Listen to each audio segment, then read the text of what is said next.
Yan na yung ating tinola. Yan. Yan na guys. Mayroon siyang kasamang patis at... Yan, hello guys. Magandang tanghali. Tanghali itong ginagawa ko. So, kaninang umaga, araw na tayo. Everyday po. 10 to 15 minutes po. Para po maka-absorb tayo ng mga vitamin D. Yan, maganda po sa ating katawan yan. Kahit ano pa po yung mga karamdaman natin guys. Importante po kung kaya natin magpainit. And kung malakas-lakas, pwede mag-walking po. Sa lagay ko, hindi pa ako nakakapag-walking mga guys kasi medyo masakit pa yung bukol. Difficult pa for me na magkaroon ng physical exertion. Pero hopefully, I'm praying and hoping na mabilis natin ma-achieve yung paglalakad. Kasi gusto ko rin po maglakad-lakad, magpapawis-pawis. Yan guys, hindi ko na nai-ano rito guys, hindi ko na i-record. Pero gumawa po tayo ng fundraiser campaign sa Go Get Funding po. Para po makalikom tayo ng mga funds po na makakatulong sa ating chemotherapy medication. Ayan guys, kasi medyo malaki-laki pa po yung pangangailangan natin. Nakakaisang chemo pa lang po ako. Pero this week po, sa November 28, yan yung ating second chemotherapy. As you can see guys, hindi ako naglagas ang buhok ko during my first chemo. Ayan, so hindi po ako naglagas ang buhok. Pero yung nose hair, nalagas, meron pa rin po tayong mga rashes and all. Pero ayun guys, today, magluluto po tayo ng isa sa mga Filipino soup na pang-ulam natin guys. So, tinola pong manok. So, ayan guys ang ating ingredients. So, meron tayong manok. Ayan yung dahon ng sili, sayote. Pwede nyo rin pong gamitin yung papaya po. Kaya lang mas mura po yung sayote. And then yung ating mga panggisa. Ayan siya mga guys. Ayan guys. So, unahin natin na mag-isa. Buksan nyo po yung inyong kalan. Siyempre, medium heat lang mga guys. Ayan, medyo painit-initin natin to. Ayan siya mga saglit lang yan guys. Saglit lang natin to iluluto. Ang ating tinolang manok.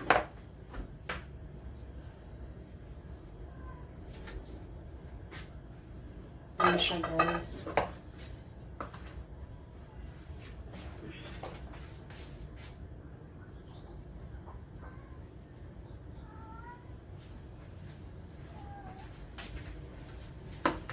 Ayan. So, painitin lang po natin to. Ayan, pwede na siya.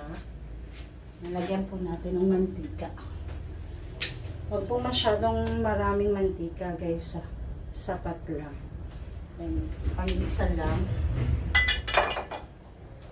Ayan, guys. Painitin na lang natin. Ang mahilig po ako magsangkot siya. So, inuuna ko po muna yung manok.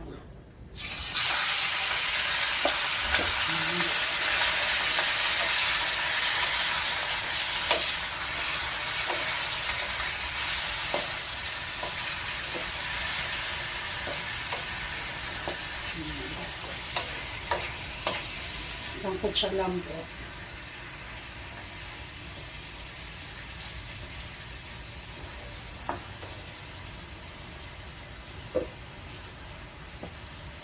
Ayan. So, ngayon guys, painitin niyo yung kawali nyo. Lagyan nyo ng konting mantika. Tapos, ayan guys, lagyan nyo na po yung manok. Medyo ipiprito-prito natin to. Ito yung tinatawag kong sangkot siya guys. Medyo papabrownin natin ng konti. Ayan siya, ganyan.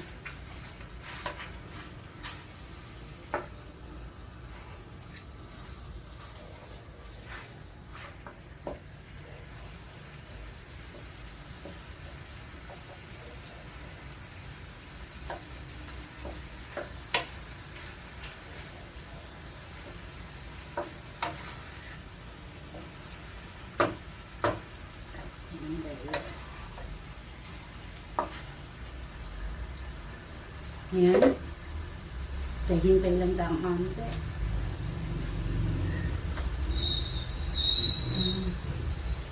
Ayan mga guys, maganda rin dito, meron po itong masustansyang pagkain para sa atin. Yung sayote guys, maganda rin itong diuretics. So, water, yung ano, pwede rin po siyang makatulong sa ating bowel movement. Manok naman po is for protein. Yan yung protein natin. Yan. Yan guys. As much as possible guys, syempre dapat lutong-luto yung ating karne dahil nga po, alam niyo na, meron po tayong karamdaman na hindi po pwedeng hindi luto yung ating pagkain. So yan guys, hintayin nyo lang yan na mag-brown-brown ng konti. Ano po.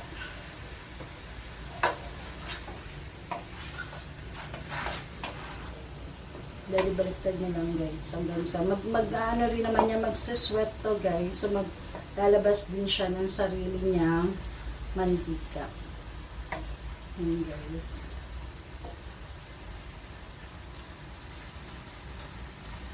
Medyo hindi pa po. Kulang pa, sasangkot siya.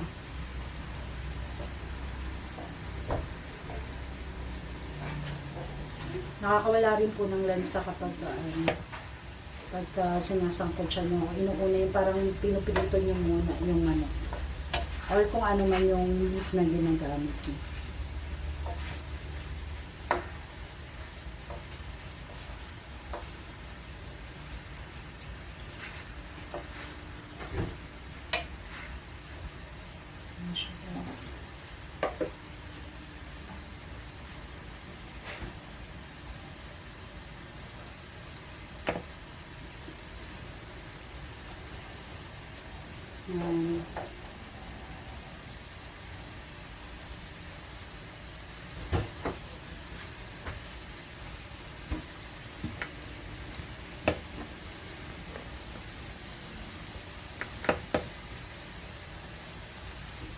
Guys.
In short, lalagyan lang naman.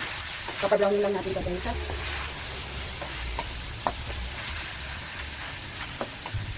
Ayan. Hindi pa po, pero di pa.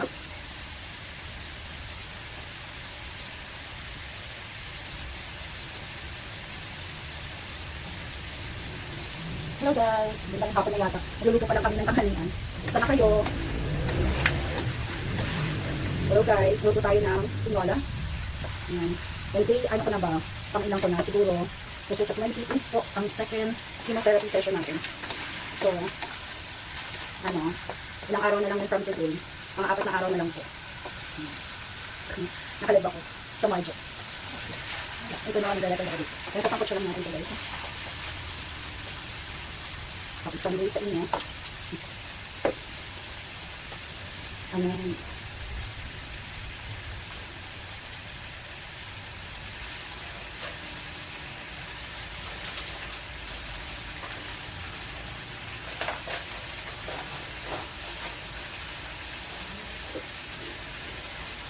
sarap.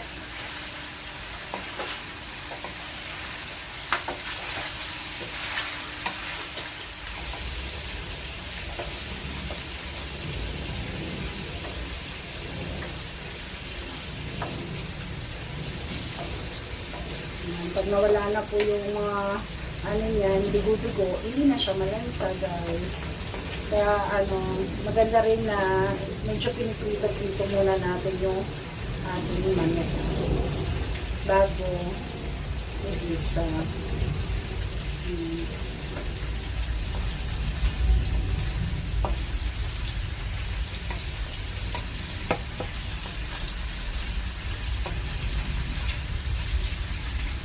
Sa ngayon, yung pagtitinda mga guys online, ay pinag-iisipan pa rin namin guys na balikan. Kaya lang po, dahil nga sa lagay ngayon, wala po tayong income, yung pera natin ay inilalaan natin sa kung nakukuha tayong pera, nilalaan po natin sa panggamot. Ayan, so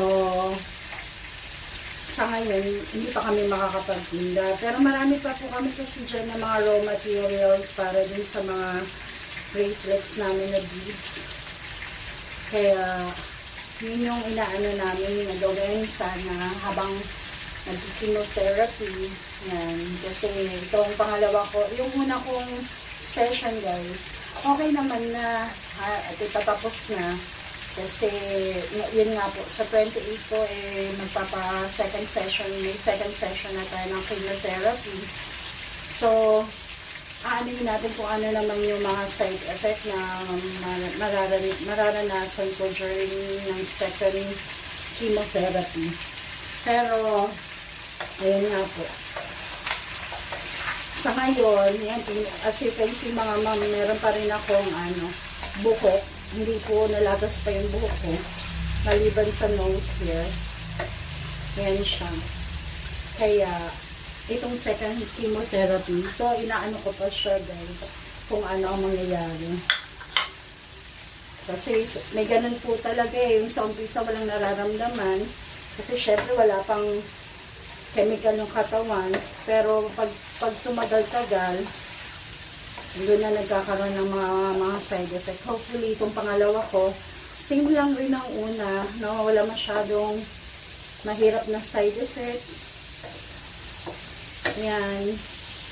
Medyo makayanan. Naghahanap din ako ng pwedeng pagkakitaan, source of income. Di pa lang pwede sa akin yung mga regular jobs kasi nga po, baka magkaroon ng side effect. Hindi ako makapagtrabaho, nakakaya naman po dun sa papasukan natin. Nilagay ko na po yung tawag dito, luya. Maganda, anti-cancer daw po ang luya, sabi nila.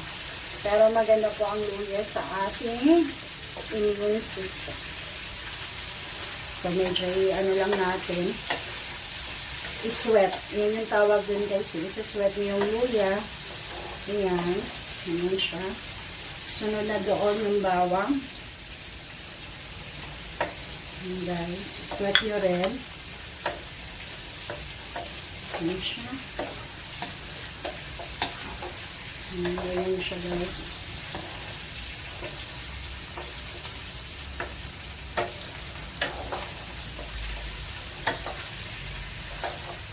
Ayan. Tapos sunod dyan ang sibuyas. Bepe niya akong pangsabaw.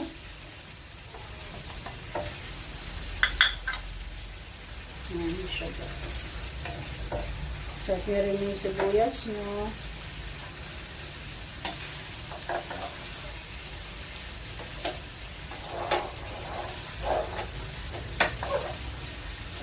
Ayan siya guys.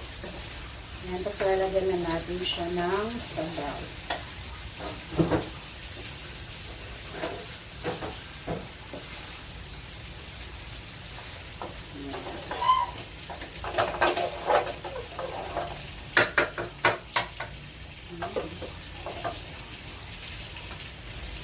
Lagyan natin ng tubig.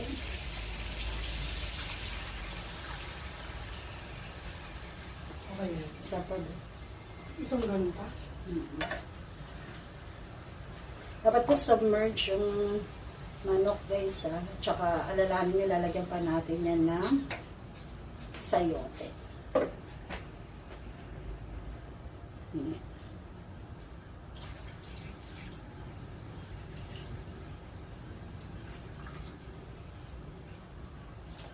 Ayan. Bring it to a boil mga guys. Lakas na kaya yun. Ayan. Kailangan po siyang kumulo. Asan yung takot niya? Mas maganda ito nakatakot para mabilis. Mabilis. Kumulo.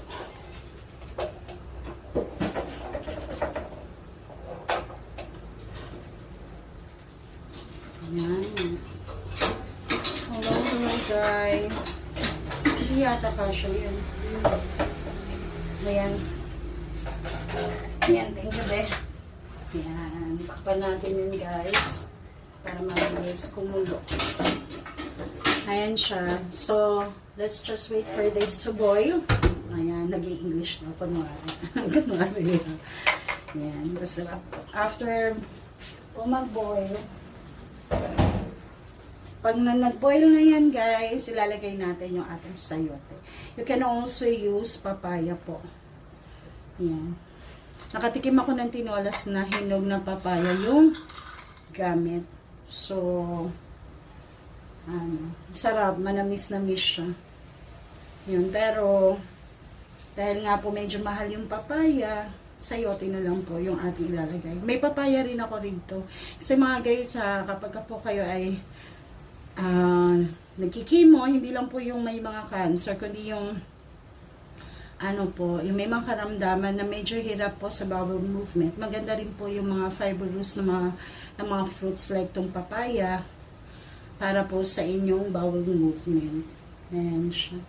So, ayan, anuhin lang natin na mag-boil siya. Medyo, ayan, kumukulo na siya.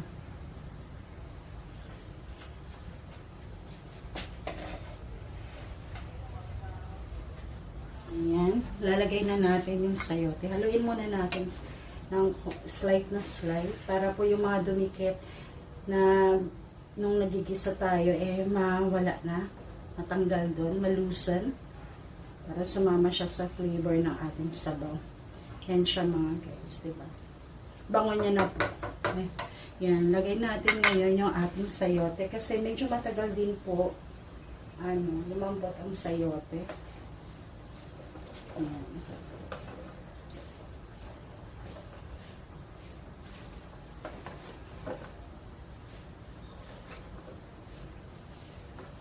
Ayan, nag-prepare po netong ating mga ingredients. Si Myrna, thank you kay Myrna.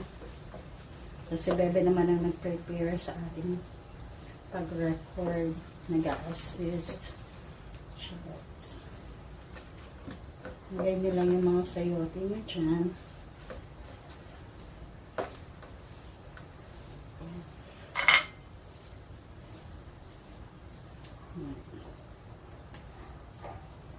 Budget friendly na tinola. Kasi normally po, papaya nga po ang nilalagay.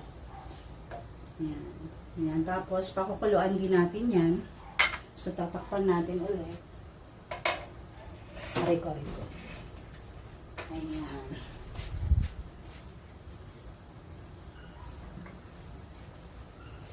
Lubog. Ayan.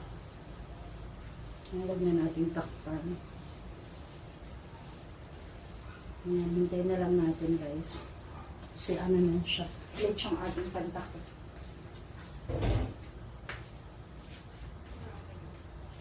Ha? Ayan siya. Hintay lang natin lumambot yung sayote. Ayan siya guys. Magandang, masarap na ulam ang tinola. Healthy pa. Pwede yan sa mga may sakit. Yan, ganyan. Yan, kung kailangan mag-diet, Parang ang ano ko lang, mukhang magigain ako more ng weight sa chemotherapy ko. Kasi itong first session ko nga guys, hindi ako nawala ng ganang kumain. Mas laging gutom pa nga po. Kailangan ko pong i-watch yung aking weight. Kasi po tataas yung dosage ng aking mga drugs. Mga gamot. Ayan. Tsaka yung sugar, cholesterol, tataas. So, kailangan kong i-control yung aking weight, i-minimize yung pagkain, ganyan siya. So, pero hindi naman to the point na maggugutumin ko yung sarili ko, guys. Kasi medyo malaki-laki pa po yung pangangailangan namin sa gamot, eh. Ganyan siya. Hindi pa kami balak namin pareho ni Jo na kasi yung pagtitinda guys, kailangan ko ng puhunan.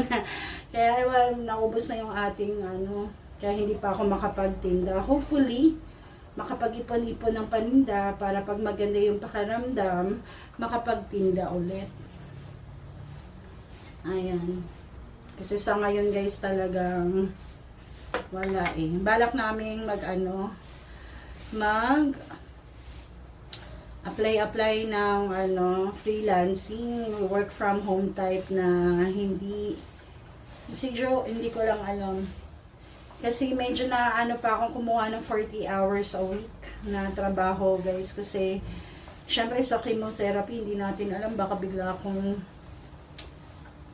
pumangit yung pakiramdam, di ka makaka-online. Ayoko namang masira yung pangalan ko sa trabaho. Yan. Kaya nag-iisip-isip ako kung baka may masumpungan ako dyan na trabahong medyo lenient ba, yung hindi kailangan na okay lang sa akin yung 40 hours a week, pero yung hindi araw-araw na 8 hours, ganyan. Kasi syempre nga, nagagamot pa. Dito naman sa Pilipinas, kapag naghanap ka ng trabaho at malaman nilang may cancer ka, di ka na nila kukunin.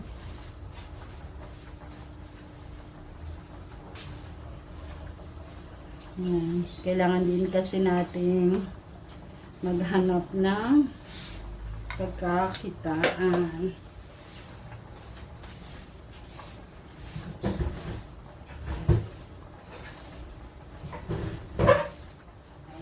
Ito pala guys, nilagay ko na yung mga sayote natin. So just bring it to a boil. Then check if they are done. Kasi how to check on that mga guys? Ngat nyo lang po yung sayote. Minsan, kapag translucent na yung kanilang luto na, or kapag medyo matigas-tigas pa guys, so hinahayaan muna natin siya. Dapat natutusok siya ng easily ng tinigo. Ganda na ng amoy, ang ganda na ng itsura niya guys. Ayan. So, ayan. Pwede nyo na siya ditong timplahan.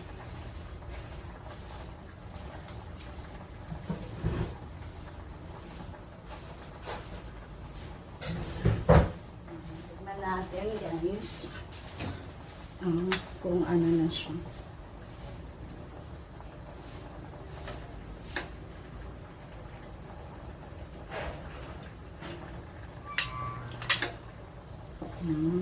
Be, tikman mo nga to.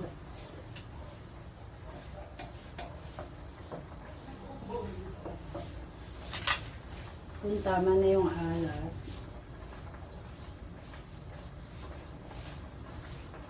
Anak.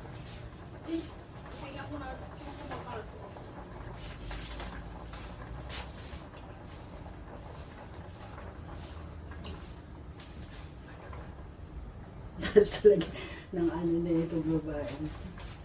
Ayan, tikman nyo po kung okay na sa inyo yung alat. Lagyan natin ng salt. Bubukas tayo ng drawer guys. Sorry.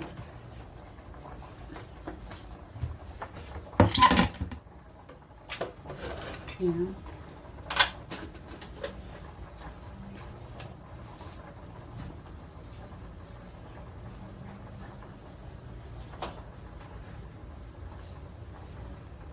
Dami lang ito. Marami yun. Hindi kasi ako sanay dyan. You guys. I mean, yung ano. Ay. Ayan siya guys. Kumanan natin. Ayan, salt muna guys. Nilalagyan bang pepper? Kasi parang ako hindi eh. Pwede ko naman nalagyan ko yun. Pwede na yun. Ito ba? Menu po kasi minsan iba panlasa po, iba panlasa ko eh. Okay. Ay, teka.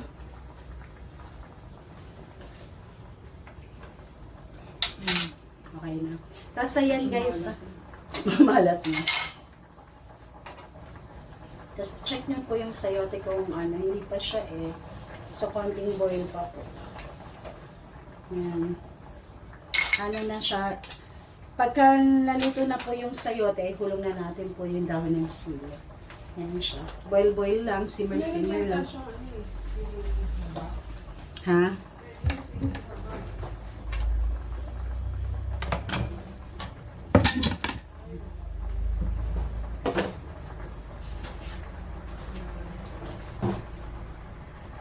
Ayan, so, check nyo na lang po kung, ayan.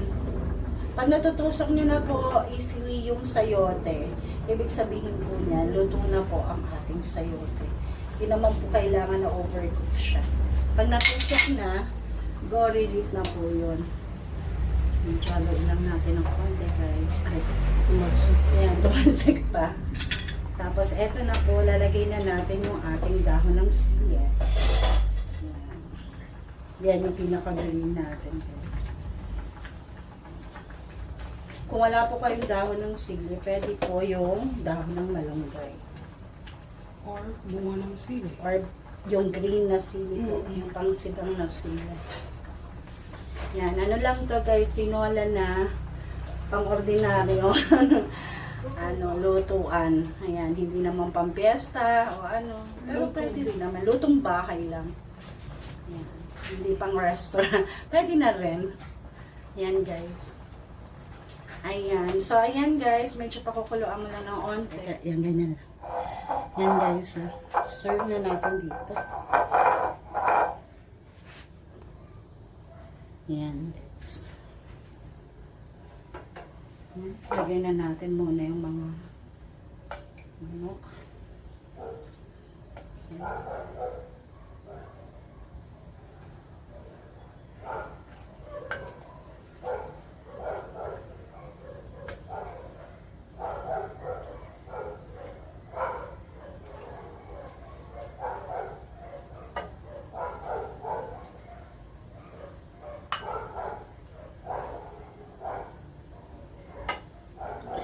So, yan na ang ating tinola, mga.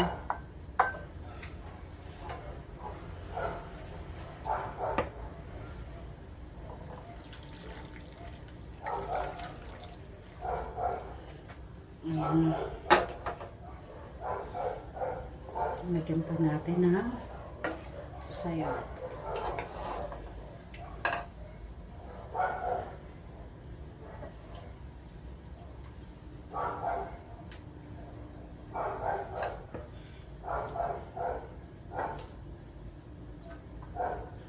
Ay! Ayan. Yan na po ang ating finished product. Yan na yung ating tinola. Yan. Yan na guys. Mayroon siyang kasamang patis at sili. Yan mga guys. Hanggang dito na lang po. At see you on our next vlog.